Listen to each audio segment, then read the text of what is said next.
the problem. Find P inverse similar to the last problem.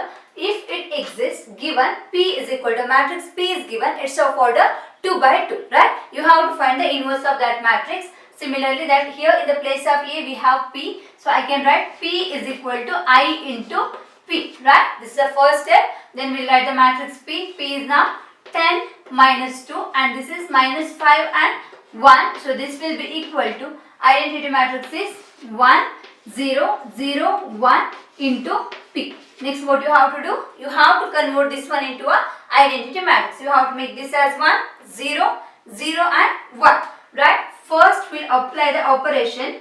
R1 changes to, what we can do here, we need 1. We can divide by 10, right? R1 changes to R1 divide by 10. So, we'll change the first row. First row now 10 by 10 will be 1. Minus 2 by 10 will be minus 1 by 5. Second row is as it is, minus 5 and 1. Same thing you have to apply here also, right? So, this will be equal to now 1 by 10. 0 by 10 will be 0. So, this is 0 and this is 1 as it is into P. Now, we got 1. Here, this should be equal to 0, right? What we can do to get 0? R2 changes to, right? R2, here minus 5 is there. I will multiply 5 here and add them. So, it will be 0. So, R2 plus 5R1. Is it clear? R2 plus 5R1. So, now R2 changes. So, R1 as it is 1 minus 1 by 5. R2 plus 5R1. So, minus 5 plus 5. It will be equal to 0. This will be 1 minus 5 into 1 by 5, right? So, 5 and 5 will get cancelled. 1 minus 1 will be equal to 0. So, this is equal to, now this is, first is as it is 1 by 10 and 0. So, 0 plus 5 into R1. So, that will be 1 by 2, right? 0 plus 5 into R1, 1 by 2. And this will be 1 plus this will be now 1. Now, you can see this one. Here, this matrix, one row is, complete row is 0, right? Second, R2 row is 0. So, by this we can say that the inverse of a matrix does not exist. As I explained you, the inverse of a matrix, here, the inverse of a matrix does not exist. This is the answer. Is it clear? Does not exist because one complete row R2 is 0, right? If it is any row or any column is 0, then the inverse of a matrix does not exist. This is about the transformation.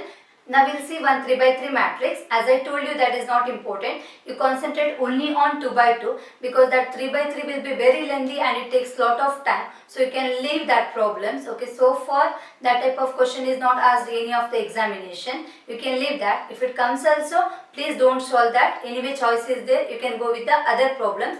But let me explain one problem. As I told you, 3 by 3 matrix is very lengthy, so that's why I written the solution. Just we'll see this one. The matrix is given. First, similar to that, A is equal to I into A. Here you have to write the matrix I of order 3 by 3, that is 1 0 0 0 1 0 0 0 1 into A. Now your work is you have to convert this matrix into a identity matrix of order 3 by 3. First operation is given. R1 changes to R1 by 2. First row is divided by 2. So 2 by 2 will be 1. 0 by 2 0 minus 1 by 2 1 by 2 0 and 0. This is the first operation. Second operation is given. R2 changes to R2 minus 5 R1. So 5 minus 5 into 5, that will be equal to 0. So only the second row is changed here.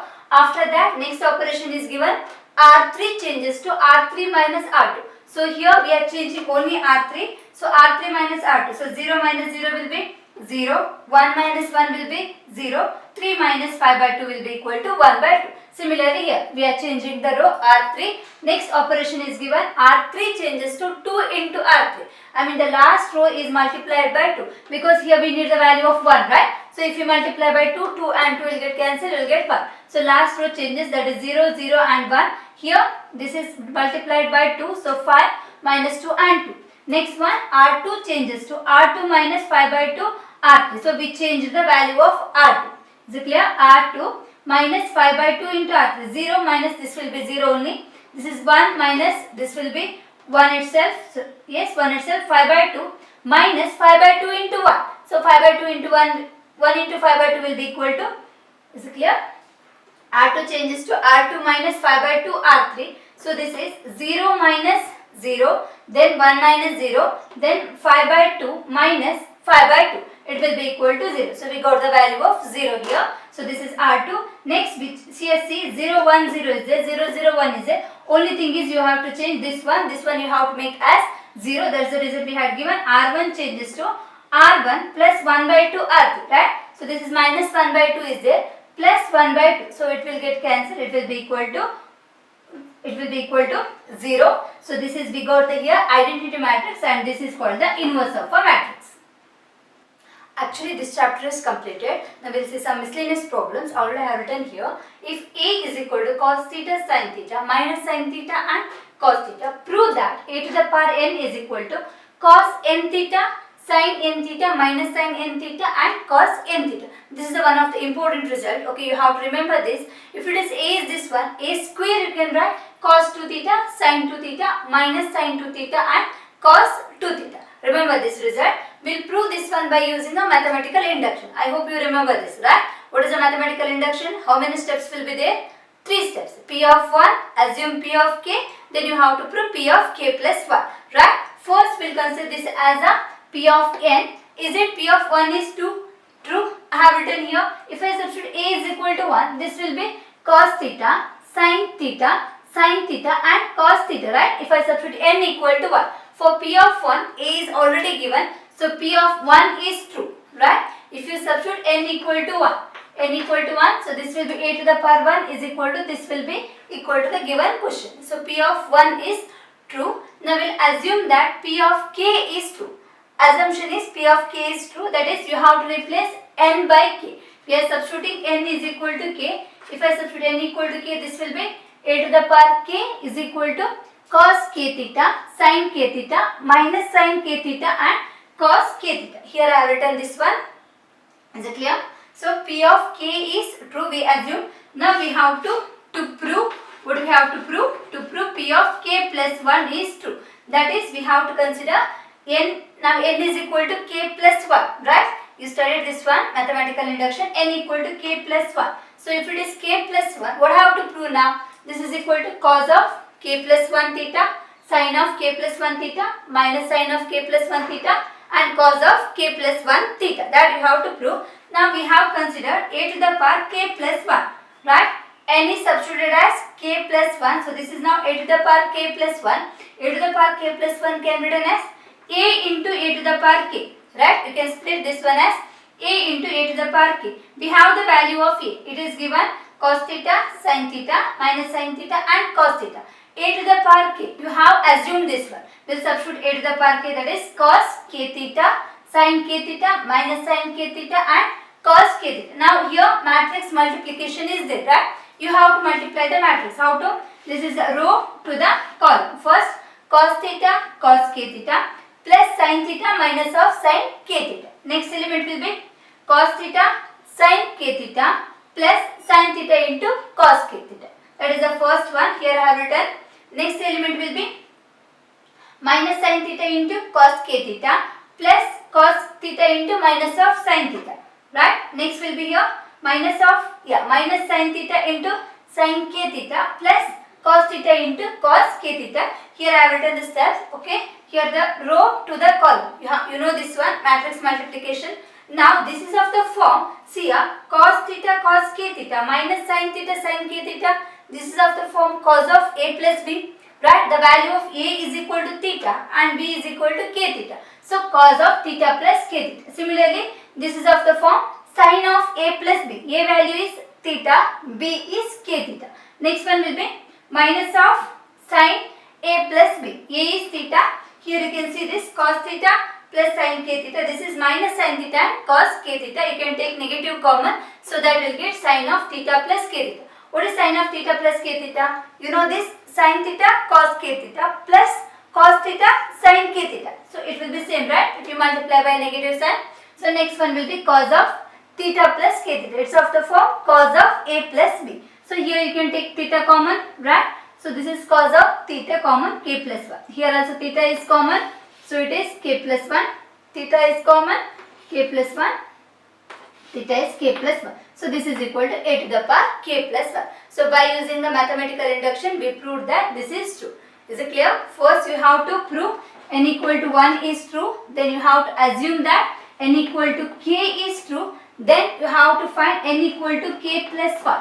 For that you can substitute a to the power k plus 1 as a to the power k into a. Anyway, a into a to the power k or a to the power k into a. Then you have to multiply these two and you have to prove. I hope you understood this one.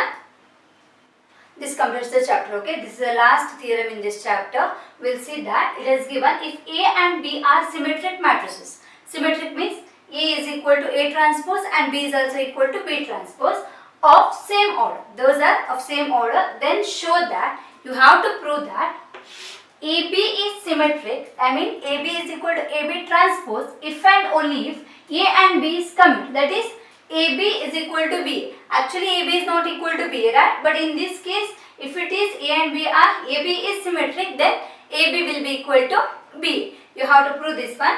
Simple proof. Okay, we'll see this. First I'll write if, okay, what is meant by if and only if before that? If it is this is true, then this is true. This one we can write the statement as P if implies Q, right? If I assume P is true, then you have to prove that Q is true, right? Then if I assume Q is true, I have to prove that P is true. This is about the if and only if statement. You have studied this one in which chapter? Mathematical reasoning, right? So this is proof. I'll consider A and B is symmetric.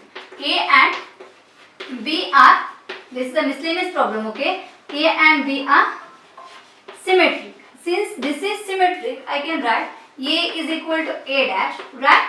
And B is equal to B dash. Now we'll see the direct part. Assume that, first I'll assume, what I'll assume? P is true, that is AB is symmetric. I'll take AB is symmetric. Since AB is symmetric, now what I have to do? I have to prove that A and B are commute. That is AB is equal to BA, we have to prove. Since AB is symmetric, I can write AB is equal to AB whole dash, right? We have considered this is symmetric, so AB is equal to AB whole dash. But you know that transpose of a matrix, I can write B dash into A dash, right? AB whole dash is equal to B dash into A dash. I know that B dash is equal to B, so I can substitute B dash as B and A dash as A. By this we have proved that AB is equal to BA. Is it clear? This is the direct part. Simple one. And we'll see the converse part. That is also simple. Converse part. What we have to assume? Now we have to assume that A and B are commute. That is AB is equal to B, right? Assume AB is equal to B. What we have to prove? AB is symmetric, we have to prove. To prove AB is symmetric, we have to prove that AB is equal to AB whole dash, right? So I'll consider AB whole dash. Is it clear? AB whole dash can be written as B dash into A dash, right? So AB whole dash is equal to B dash into A dash. So this can be written as B dash, similar to that. B dash is equal to B and A dash is equal to A. So I can write B into A, right? So here we have AB is equal to B. We assume that AB is equal to B. So BA I can write as AB, right? So by this we got AB whole dash is equal to A into B. So the matrix AB is symmetric. This is about the proof of this one. I hope you understood this, all the concept of matrices. Next we are moving to the new chapter, that is the determinants. You should know matrices. Without that you can't solve the problems in the determinant. First you clear this one, then we'll move to the determinant.